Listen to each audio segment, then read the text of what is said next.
Romans chapter 7. Now, dear brothers and sisters, you who are familiar with the law, don't you know that the law applies only while a person is living? For example, when a woman marries, the law binds her to her husband as long as he is alive. But if he dies, the laws of marriage no longer apply to her. So while her husband is alive, she would be committing adultery if she married another man. But if her husband dies, she's free from the law and does not commit adultery when she remarries. So, my dear brothers and sisters, this is the point.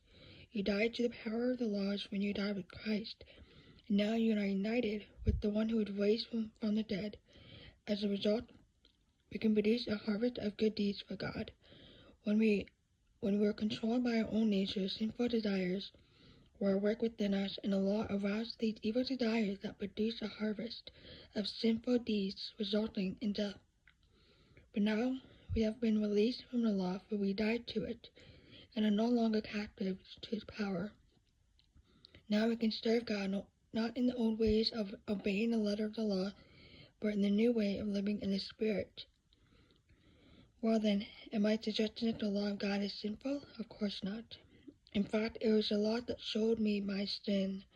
I would never have known that coveting is wrong if the law had not said, "You must not covet." But sin used its command to arouse all kinds of covetous desires within me. If there were no law, sin could not have that power. At one time I lived without understanding the law. When I learned the command not to covet, for instance, the power of sin came to life, and I died. So I discovered that the law's commands, which were supposed to bring life, brought spiritual death instead.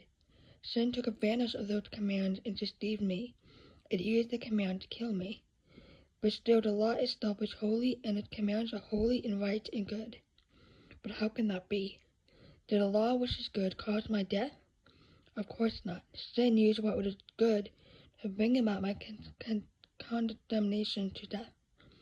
So we can see how terrible sin really is. It uses God's good commands for its own evil purposes.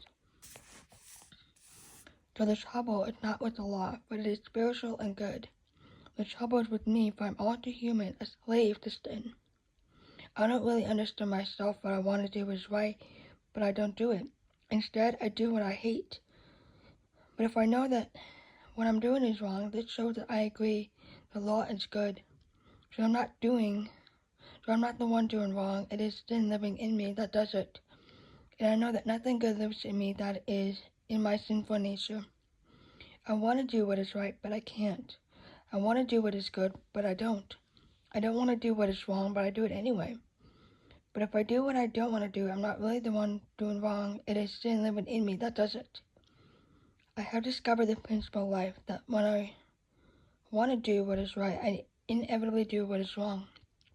I love God's law with all my heart, but there's another power within me that is at war with my mind. This power makes me a slave to the sin that is still within me. Oh, what a miserable person I am. Who will free me from this life that is dominated by sin and death? Thank God. The answer is in Jesus Christ, our Lord. Do you see how it is? In my mind, I really want to obey God's law, but because of my sinful nature, I'm a slave to sin.